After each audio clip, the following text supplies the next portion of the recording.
Hey there, Vernacular faithful. Redcoat here. I've got Softy with me. Say hello, Softy. Hi, I'm Softy. Yeah. So he's a sound designer that we're working with for the project Legends of Mathmatica under the shadows of certainty. And he's been doing a lot of sound effect work for us, although he's worked with us in the past on other in other ways as well. So we're just going to do a little interview here, talk to old Softy about his way of doing things and his work on Legend of Mathematica as well. So, Softy, to start out, I wanted to ask you about what what attracted you to sound and music in particular as a dude, or Well, as a guy. yeah. um, I don't know. Like ever since I was young, music is kind of like something that's uh really a language of humans. And like I've heard stories from my parents that ever since I was like a toddler, I would just be going around banging on stuff. And then around 7th grade, I started getting into drumming. Uh, and then I really started getting into like music production and that sort of thing um, back in senior year of high school because I was doing the WANIC program, the second year of that over at DigiPen. And our team, we needed someone to do the sound work and music.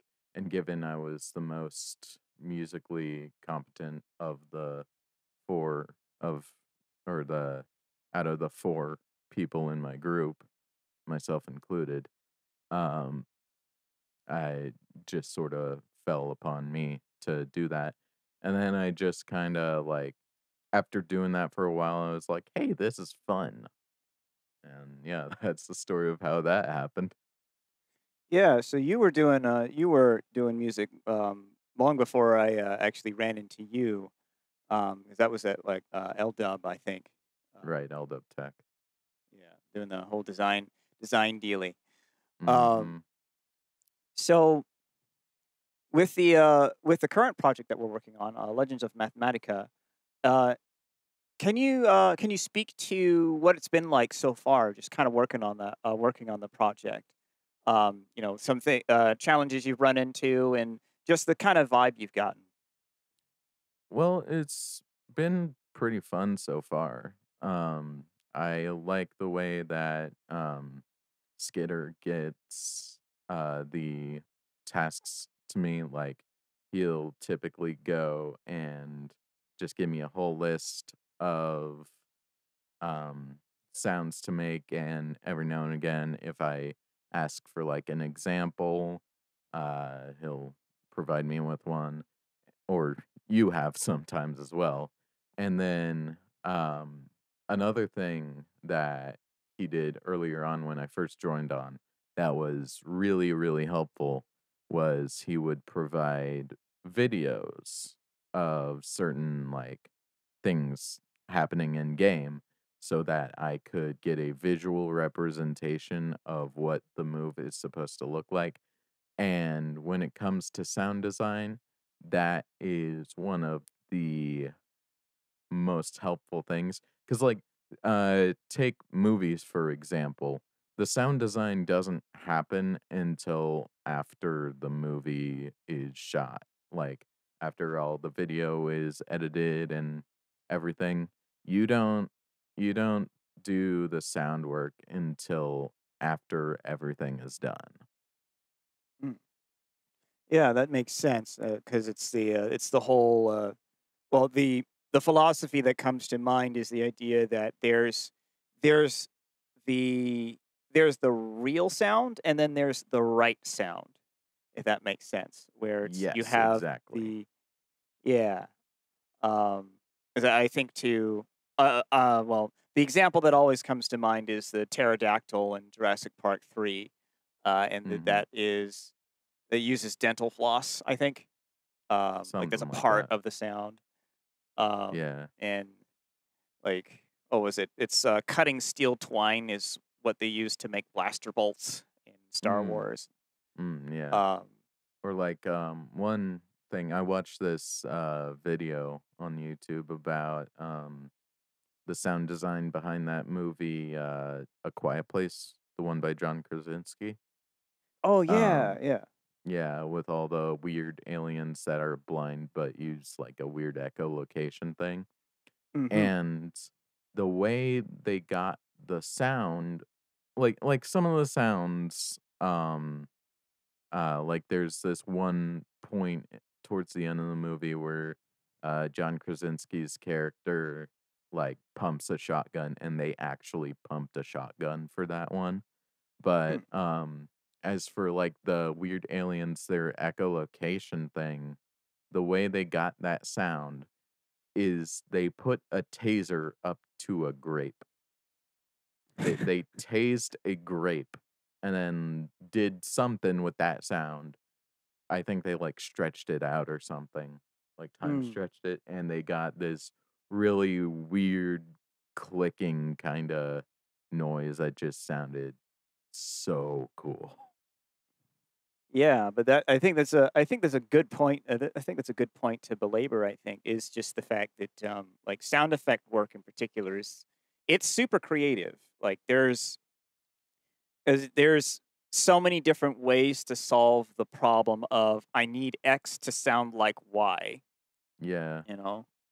Like, another example I tend to think of is in the Mortal Kombat series, how they'll use like like Was it like gl- vegetables and yeah, fruit? fruits and vegetables for guts. They'll use like plungers, like suction cups against slime you make from glue for like bloody kind of sounds.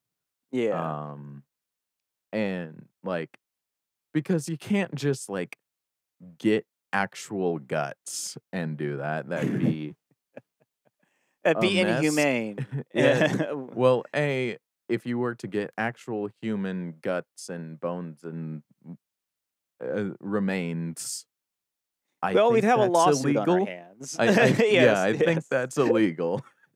Well, But I like mean, you could buy them from the morgue, maybe. I don't know. maybe I don't It's a know. dark road to go And down. and then like using like animal guts like pig liver or whatever wouldn't sound the same, you know, Yeah. because a different mass, different biology, it'd just be a different kind of sound. S like, if you were to try and get a goat liver to sound like a human large intestine, and that doesn't make sense. But Yeah, I you mean, just squish a few bell peppers and somehow that sounds like it, and, who am I to judge? yeah, well, I think because it comes down to because it's kind of like that thing when you hear a punch in a movie, and then you Mhm. see a punch and hear that in real life. And the thing is, when you hear it in the movie, you're like, and it's juxtaposed to the image, and so Yeah. you make the connection. You're like, oh, that makes sense. That sounds close enough, and you get that very very evocative noise. Yeah. You Um, get that super crisp thing, but a punch in real life is so, like is not yeah, the same. yeah. It just That doesn't because right there, I think you punched your palm, right? Yeah, Uh, um, exactly. Wow. uh, and the thing is that because a punch across the face doesn't because punching the palm you get that because of the inside of Yeah, the palm there's this nice padding there and it's yeah, concave just enough so that the air gets forced out and that makes that particular noise. But you know to get that same sound against the face you have to slap, right? yes, Because again yes, using exactly. the inside of the concavity. Yeah, But for the fist, it's just kind of like it just kind of it it hits it, and We less we've air, just right? got so much tissue around, like, our face, our chest, everything, that it's gonna be muted if you really punch someone. Yeah. And I think that's one of the cruxes of sound design, at least when it comes to onomatopoeia style sound design. So just Mhm. oomph, biff, bap, bump, all that, and Kabow. yeah, all that stuff. Like, because when you think of it, like onomatopoeia in comics, like the when you really think about it, those sounds things don't sound like that. They're just they're acclimated to those sounds. They're made to um draw forth the character of the sound, the character of the idea, and that's a similar thing for sound effects, right? It's you're drawing forth the character of the sound, and so you're saying, yeah, this is a punch and it hits really hard, and we want to get that impact across, and so we speak with a sound that is unreal, but it encapsulates the idea of what's happening. Yeah, yeah, exactly. I'm just thinking back, so one of the, for the viewer, one of the previous projects that I was actually Inceptor, as Redcoat would call it. Yes. The one that I was like the spearhead of is called Optimistic. We're gonna come back to that someday. Yes, Uh, it will happen. it will I'm happen, optimistic and about it. yeah, and I'm still gonna be design lead on that. But Of course. yes, I did the sound design and music for that one as well, and I think one of the weirdest sounds I made with that, there was some enemy that was like, it looks like a backpack, and Yeah. I wanted to get the sound of it like opening up like a zipper, Oh, the except thing, yeah. yeah, like a zoop, except if I just used a regular zipper, it was like really bland because Mhm. like a zipper in real life doesn't make, and unless you like got a specific kind of zipper, it Yeah. doesn't make that same zzz sort of thing. And Yeah. so I asked, no wait, no, I'm thinking of something different. Oh, yeah, yeah. No, the sound I wanted to make was it like using one of its straps as like a whip, or Oh, yeah, no, yeah. no, no, I got it. It was for the vine skeletons to get their like whip thing. Oh, Um wait, yeah, the skeleton yeah, voice. yes, yes. And the way I got that, because I didn't have a whip, I don't have a whip because that would be weird. Uh, at least I feel like it would be weird. It'd be useless for me. Hmm, Um, so I didn't have an actual whip. So what I did, I asked my mom if she had any like spare fabric she wouldn't mind getting like destroyed, because she does a lot of sewing, crafting, that sort of thing. mm. And so she had like some random blank fabric that she wasn't going to use. And so I just tore up a bunch of fabric into smaller and smaller pieces. And it got like the same sort of zipping noise. The like, if I pulled it really slowly, it got that iconic zzz. If I like pulled it really fast, it got that sort of thing. Yeah. And of course, one of the other that kind of ties into another big thing about sound design is layering. You don't want just one sound for your sounds Mhm. because they'll sound dull. Like, They'll if I sound were, one-dimensional. yeah, yeah. If I wanted to make the sound of like, say I have this thing and I wanted to make the sound of it dropping on a table, Mhm. well, just on its own, it sounds like real life dropping something on a table. It's just gonna click a little bit. Yeah. But maybe you don't want that. Maybe you want it to be really powerful, and it's like the whole hearing a pin drop in a dead quiet room.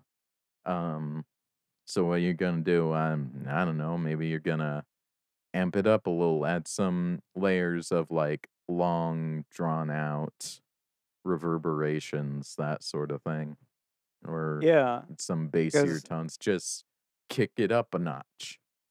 yeah, I know the thought that comes to mind is like, so if you're using if you're using the original sound as a bass, you take that one and you extend it a little bit, Hmm. increase the attack, probably increase the attack at the start, um, and give it a little bit of reverb, and then layer it with a few, layer it with a few drums and things, uh, Yeah. and just be like, and so you get the kind of Right. thing. Right. Yeah. Exactly. But but yeah, yeah. So to I suppose to close out this little section because we've gone a little bit Mm. a little while on this particular aspect of this, although this is Yeah. extremely fun. Yeah. Talking about sound design, It because is. as you listeners have probably listeners viewers have probably noticed, I'm an audiophile myself, so probably go back and Mhm. forth on this for hours. Um, But yeah, so I wanted to talk a little bit about music for Okay. you. Okay. So you're so you because it seems like your first forays into sound are primarily musical, and you know that was kind of your draw. So and I know you do music. I know you do musical things on the side. So why don't you talk a little bit about that? Okay. Yeah. So like I said towards the start, I started getting into music with like really getting into it like the full production scape with that DigiPen project with the Hmm. Wannick Hmm. high school class thing. Yeah. Um so like with that I knew nothing. Like I I knew how piano keyboards work. I knew how to make sounds and that was basically it. I didn't know anything about mixing. I didn't know anything about mastering, nothing like that. And so if you were to listen to like the first song I made, I have it up on I have a Patreon that I don't update enough, and I really don't have any right to have because I don't make content enough. Uh, um, but I have the first song I ever made that for that DigiPen project. I have it up there, and if you were to listen to that one and then listen to like my song Never Come Back, it would be a world, like at least 500 universes difference in quality. Yeah. And Universe is away. yes. And because, um I'm on this one Discord server for it's the community server for the YouTube channel You Suck at Producing. I'm a moderator on there. I've been on there for about 2 years now. And my time there, I've learned more about music theory, mixing, mastering, all that, than I probably would have working alone. And one thing that kind of drives home for me, it's never a bad idea to find people who know more than you.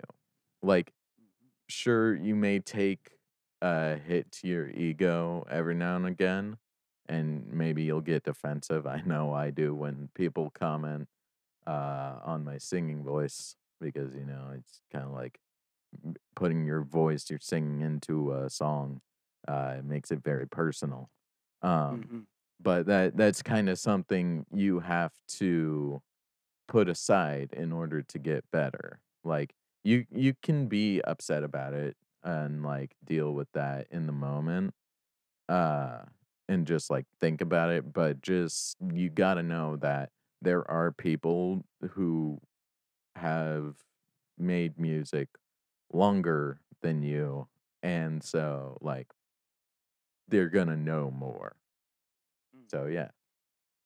Yeah, I think that's a good point. I think that's just in general a good point for Yeah. anyone that's trying to improve on anything is that understanding that ultimately, if you're going to improve, you have to be willing to recognize flaws within your own work.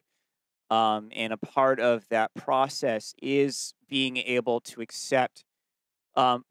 just accept and discern when criticism is brought upon you, because it's one of those things where you have to be able to, like, you get the criticism and you listen to it, and sometimes it's unfounded and other times it is well founded, and being able to tell the difference Yeah. and know it's like, okay, that's a thing I got to work on, and turning that into an actionable, because I think that's a really good way to approach it is um how do I put it? Fail upwards. Yeah, Uh, yeah. Fail upwards. I like that one. Learn from your failures, I'm assuming. yeah. Yeah. Yeah, no, it's, Like learning from your shortcomings that other people point out. Fail upwards. I'm using that. well, I will say I didn't make that one up. That one I turned it on its head, because originally that term, so that came from way back in my contracting days. It was something we applied to certain individuals who would, like, they do a terrible job and then they'd get promoted, and we're like, "Why are you promoted? Why are the people that are good still on the bottom?" We're like, "Oh, well, they're failing upwards. They'll get better, Yeah. I'm sure." um, but Yeah. but this is a much more positive approach, a positive application of that term. Um, Yes. yes. Yes, I'd agree. I really like that one. That and my other favorite um my other favorite term in regards to accepting failure and criticism and all that. Leave your ego at the door. Mm, It mhm, was mhm. something I learned in when I was in the WANIC classes. That was like the first thing. Leave your ego at the door. I I remember even like in January 2019, I think, I or something like that. I did a presentation for the game dev club at LDEP Tech called "Leave Your Ego at the Door." I still have that Google Slides. Heh, it's inspirational. As it's just a good thing to keep in mind because like it's egos are dumb. That's all there is to it. Egos are dumb. Getting egotistical is just it's the quickest way to go downhill, Hmm. especially when it comes to like the creative process and like making music. Because if you're not willing to accept criticism for your work, where it is applicable, then um, you're not going to get any better. Like if I had a nickel for every time I've seen someone on the You Suck at Producing Discord server who didn't accept criticism, I'd be so rich. Well, I think that's a very important thing. It's being able to accept and process criticism.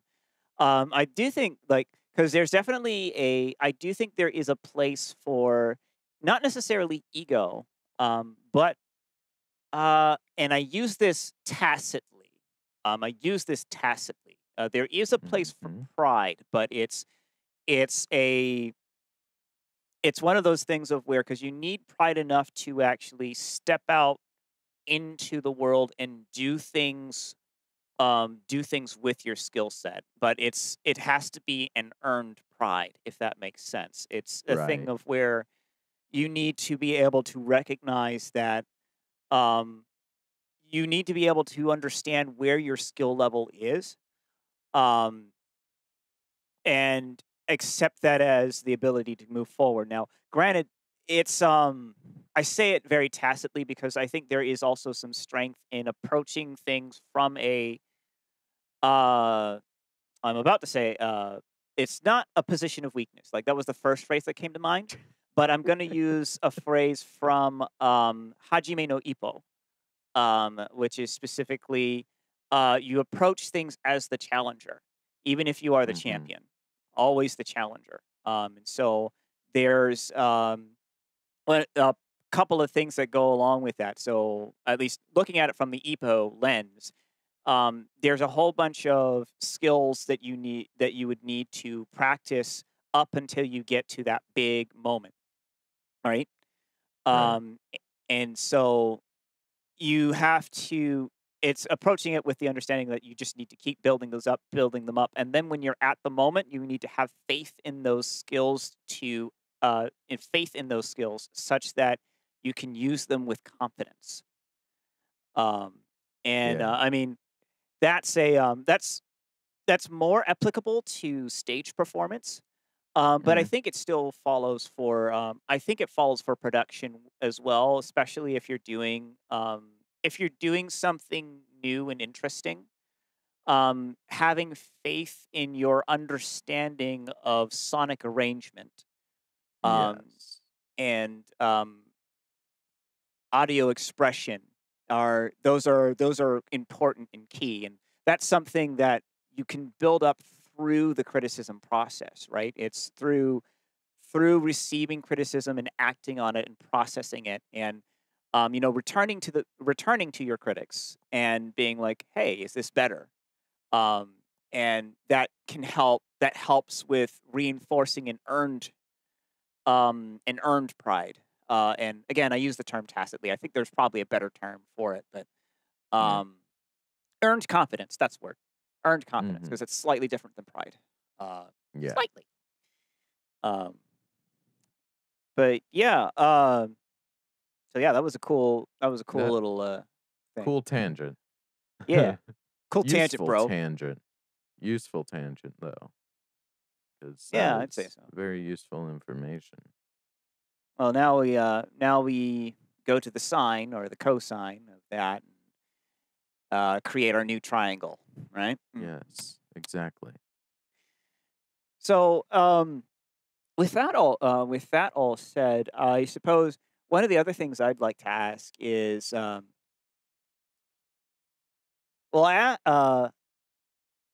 oh, the thing that I'd like to ask you is, what do you what do you look towards? What do you aspire to? Um, and you don't necessarily even have to have an answer, a clear answer at the moment, because I know that's one of the things that is one of the things along the career is that you tend to you can flip between things, and sometimes you can be adrift. But yeah, what do you aspire to? Um, jeez. The I think I've mentioned this to you before, like personally, Mm, but it's not something I tend to think about too much.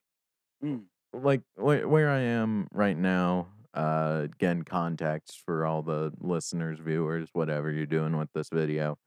Um, I'm only 21. So I'm still a little babby, little baby boy, hmm. in terms of like adulthood and uh You're mental still green. development. Yeah, Yeah. still green. Um and so like I'm at a point where like there there are a lot of things I like to do. And some of them For example, sound design stuff with Vernacular, I have been paid for. Um, but I'm not entirely sure what I want to be. The only way I can really answer the question of what I aspire to be is, or what I aspire to, is just to like have an understanding of things, you know? Get Yeah. currently I'm at a point where I just want to get a grip on myself and the world and like figure out where I'm supposed to be. I think that's not a bad goal to have, honestly. Is that's actually it's actually a fairly wise aspiration to have. To be frank, um, although I'm not Frank, I'm You are Redcoat. not Frank. You are Yes, yes, Redcoat. yeah, yeah. But yeah, it's definitely a thing. I would think. I think that's actually a very wise goal to have, which is insert the phrase I would put for this is by knowing thyself, you know your lens, and through that lens you can understand the world. Um, Mhm. as then you can see by knowing yourself, you can know where your own biases are. You can know where everything. You can know where your leanings are, and you can use that to derive different understandings of things. It's very interesting. So yes, I would say it's not a bad thing um, to basically be like, before I decide upon something that I want to seek, before I become a seeker, I need to first seek myself. I need to understand who I am. Um, and at the age of 21, yeah, Yeah. it's actually pretty impressive. Yeah. I um, mean, like, one of my many interests is psychology because, I've got my own brain issues that I'd like. It's nice to know how brains work. mhm. It's just something kind of fun because then you realize how stupid brains really are. But that's a story for another time. But the sort of saying that I would go back to with my sort of situation is the Socratic paradox. I know that I know nothing. Mhm. And that is actually one of the things that I always think. It's one of the phrases or what's the word? Thought patterns that I look for when I'm analyzing a person as far as uh Philosophies. yeah, their philosophies and also where they stand on their empathic wisdom as well as their well, particularly empathic wisdom, but other things. Um Mm-hmm. Whether you know that you do not know a is an important thing. And recognizing how little you know in any given situation. Um, Basically, a humbleness of knowledge um, is very important. I think that's what allows you to expand your boundaries. Because if you know you don't know, then that's the first step to finding the right question to ask. Once you've got Right. the right question to ask, uh, then you start finding out how to seek that answer. Mm-hmm. But yeah, philosophy, yeah. Philosophy. Philosopherus, philosophotamus. Good job. uh, Good job. A plus. uh, but yeah, so that was some cool stuff right there. Uh, Mm-hmm. so you had mentioned. You had mentioned getting into music and stuff. Do you have any instruments that you play? I play a multitude of instruments. The first one I ever played was drums, specifically snare drum.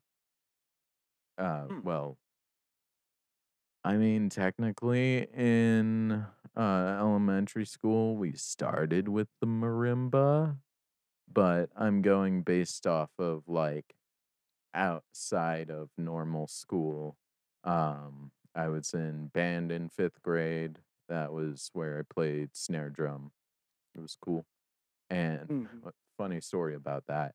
I got placed as snare drum because I didn't know whether I wanted to play the drums or the trumpet.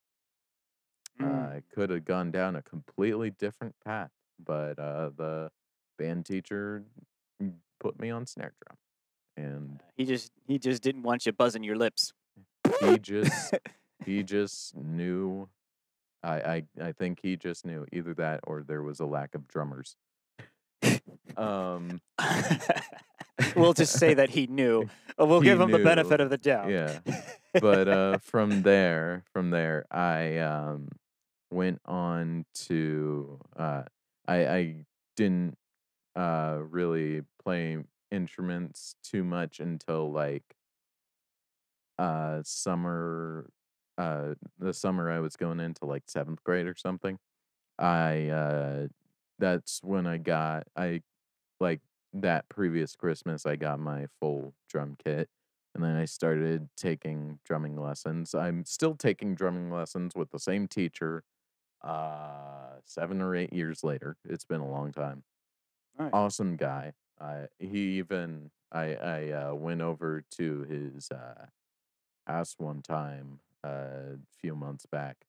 Uh Actually may have been a full year ago, I don't know. But he showed me his studio, and I learned some stuff about mixing and like using an actual like studio mixing board, which was pretty cool. Um but yeah, getting a little off track. After in eighth grade, started I had a guitar class at school, which was super useful. It was really fun. And then I didn't um I would play guitar every now and then on my own, but then I took another guitar class in my senior year of high school around the same time I started getting really into music. Um like my main two instruments are guitar and drums. Um but I do kind of know how to play the piano. Like I can play a couple songs using both hands, but most of the time I can like I you wouldn't catch me playing anything by like Tchaikovsky or Mozart or anything, you know? Hmm. Um None of the and then Johans. yeah, none of the Johans. Um but I do kind of know how to play the piano a little bit. And then I also have a couple very obscure instruments. I have the kalimba. It's like a thumb piano, with like either make it, sometimes they make them out of half coconuts or like some type of, maybe like a box of wood or something, and it's got like all the metal tines on it, and you just flick them with your thumbs, you know? Hmm. Yeah, I remember Uh, those things. yeah, they're fun. And then I also have an ocarina, which I Of kind course. of, I have a little bit of an understanding of how to play. Um, Well, the important thing is you have to learn the Song of Time. I That's the I only song you do need. I do know the song of time. I can even find the guitar, or not guitar tab, the ocarina tab. Um, and no, the ocarina I have, while I do have the replica ocarina of time, those things aren't actually tuned properly. Ah. And so they're more gimmicks. And but I do have an actual ocarina. I think I got it from STL Ocarinas. It's a Nice. really good one. The way it looks, it kind of looks like some of the so, it looks like it belongs in Breath of the Wild, and it it's like sort of a beige, and then there's like lines in it that are blue, and you can put the ocarina out in the sun, and then the UV will make it glow in the dark. Oh wow, It's that's really cool. fancy. It is. Super fancy. Yeah. All And right. as for guitar, I play both acoustic and I can kind of play electric. I'm currently in the process of when I say I can kind of play electric, I mean with both acoustic and electric, I'm only really good at playing chords. But I got to start somewhere. yeah, I'm currently in the process of building an electric guitar.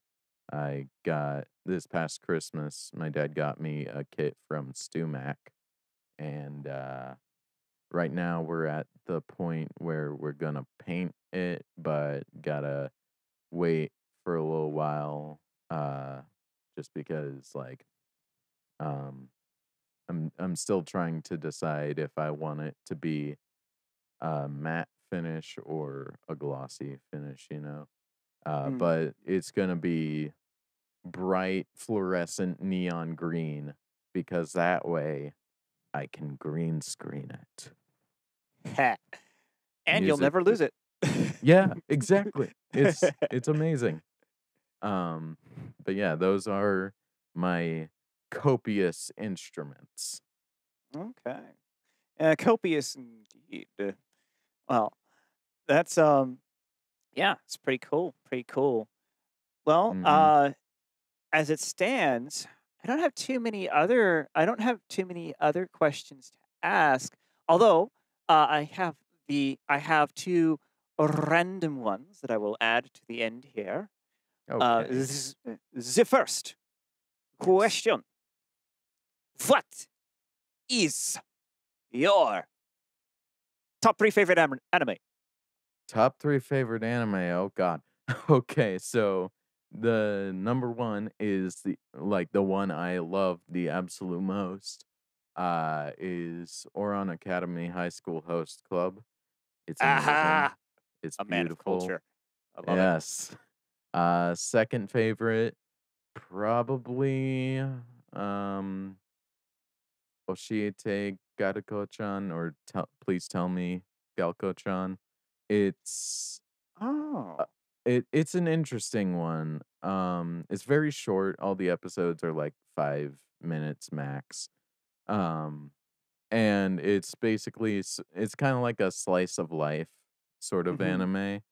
Uh, where um, like each section is paraphrased by a like sort of school rumor, like a school ground rumor, you know, like, oh, I heard if you do this thing, then this happens, or is it true that this is the case? Um, and one of the things that I really like about it is, for reference, a Garuko, or Galko-chan is the nickname of one of the characters, and she's portrayed as a gyaru, which is a sort of fashion trend in Japan, which involves like getting fake tanned, uh, having bleached hair, that sort of thing. Oh. Very um the best way I could put it, the best word I could use is very bimbo-esque. Okay. Um, So going for the bimbo look on purpose, kind of deal. yes, yes, exactly. And then the other two characters, one of them is Otaku-chan or something like that. Mhm. Maybe Ota-chan, something like that. Who of course is portrayed as like an otaku, like a huge nerd. Yeah. Um, and then there's a third one, Ojo-chan, which is she's portrayed as like an Ojo is like a ditzy daddy's money kind of person. Mm. Um, but the thing where the anime gets really good is that they take these people that are portrayed in these stereotypical uh trends, these tropes, and they completely shatter them. Like in like the first episode, Galko-chan comes into class late. Um and of course like people are whispering, "Oh, of course she's late again. She's the fucking gyaru." That sort of thing. And Mhm. then but, she walks over to Otaku-chan's, uh, chair and or seat and places down, like, a box set of anime on her desk and is like, "He thanks for lending me this anime. I stayed up all night watching it." So, like, you've got this character who looks nothing like an otaku, looks like a complete opposite, but is like the biggest nerd on the planet. Mhm. Mhm. And so that's my second favorite. And then my third favorite is Miss Kobayashi's Dragon Maid, which is another slice of life kind of thing. Um, Yeah. I just like it. It's funny. I don't have any deeper reasoning. Oh, It's it's it's just it's it's fun and it cute. I know. yeah. It's good. All right. All right. So then on to the second question. Yes. What is your top 3 favorite video games? You're really coming out with the big hard-hitting question, man. I Uh, know, I know. Making you sweat um, bullets. okay, top 3 favorite video games. Um, one of them would have to be Binding of Isaac, Afterbirth Plus, like all the DLCs. Yeah, yeah. Um, I'm a big fan of roguelikes. They're just so awesome. Second favorite, probably uh Destiny 2. Like I've got a lot of hours in that because like I don't know, it's pretty fun. You go around, Yeah, yeah. shoot, pew pew, and Yeah, you've yeah. got like the supers and the special abilities and that sort of thing, and the storyline of it is really cool too. Um, Mhm. really like it. Alright, Um, alright. and then number three, probably Minecraft. Yeah, Okay, okay. that I'd say Minecraft was like the first real PC game that I got back when I turned 13. Um it was and like I was that kid through middle school and beginning of high school who wore the creeper zip up hoodie, you know? Ah, I was that kid.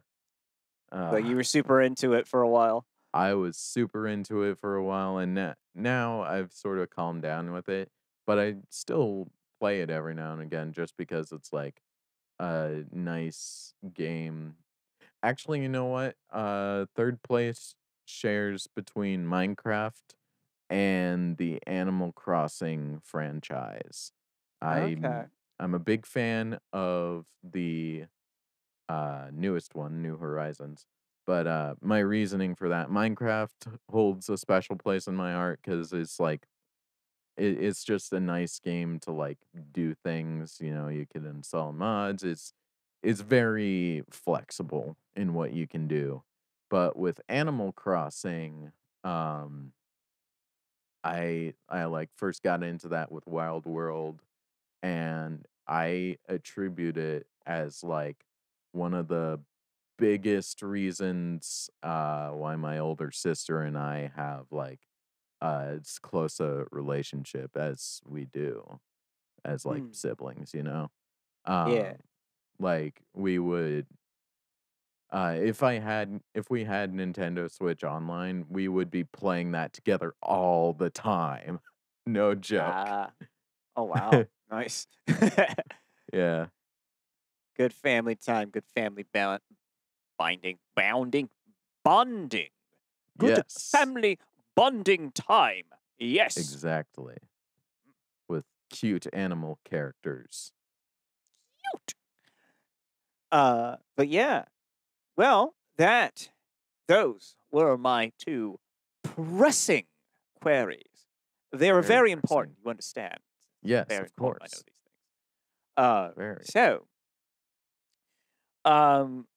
without further ado, I believe the first thing that I should ask next is, where can people find you? Where can people learn about your musics and learn about the other things that you are involved in? Yes, Yes. I like that you're sticking with the weird accent. of course. um, of course, yes.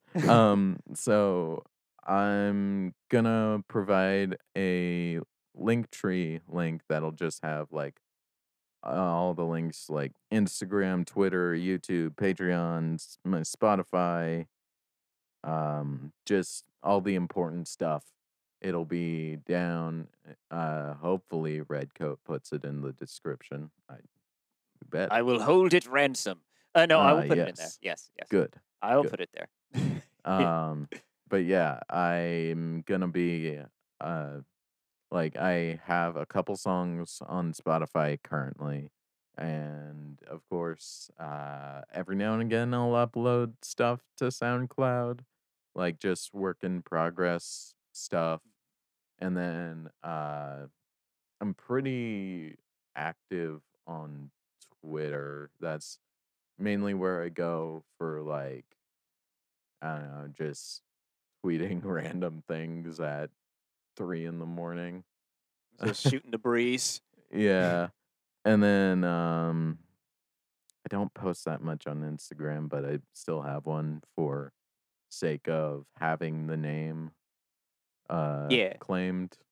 And then as for YouTube, I've been meaning to get back into doing uh the like making videos. Mm. Because I feel like I could be making videos more often, and then I'd actually have a reason to justify having a Patreon. um, well, well there, but Nessie. yeah, but the main places you can find me are either Twitter, my Spotify, um, for my finished songs, and YouTube for when I post videos. Um, And I do also have a Discord server that is also linked in the link tree. yeah. So yeah, that's those are the places. All right, and it's Softy with an exclamation point. The exclamation point is important. It is Uh, important because at least like sadly I have my name different on a couple platforms because like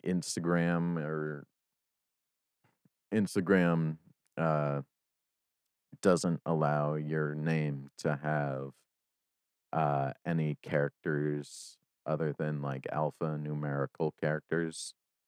that's silly. Uh yeah. So on Instagram it's softy underscore music. On Twitter you can find it by searching the softy with the exclamation mark. And for the record, that's Softy. I know it's not spelled how um, it should be, but there's a reason for that that I won't get into now. But you know, Another time. there's backstory to it, and then yeah, YouTube, it'll also be Softy exclamation mark.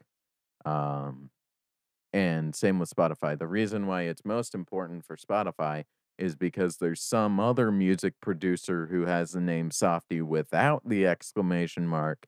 And the first time I tried to upload a song to Spotify, my name got linked to his account, and the service I use, Amuse, doesn't let you it doesn't let you change your artist name, so you have to make a completely new account. It's so frustrating. So I like had to that's a story for another time. Clearly, the only way to solve this is a kung fu battle Yes, exactly. between softies. Yeah. Um, Who's the softest? I don't know. You're It's pretty supple. me. Yeah. All right. So that's the places where we can find you. Mhm. And Softy with an exclamation point. Um, I believe we have traveled great distances, great verbal distances on this day. We have I do gone believe through. so. I can tell The, because my throat is getting dry. that's a good enough reason for us to end it up here, right? I'll let Yes. you get some water and some Yes. other things. Hydration is important, kids. Yeah, yeah. I Hydrate mean, before you dehydrate. hmm, that's not bad. Hydrate before you become dehydrogenated. Yes. But yeah, so I'm gonna go ahead and bring us to the sign off here. I'll let you sign off first, and then I'll do the final honors. So, if you Yeah. would, Softy. I'm Softy with an exclamation mark. Uh, signing off or whatever. And this is Redco signing off. Play the games you want to play, boyos.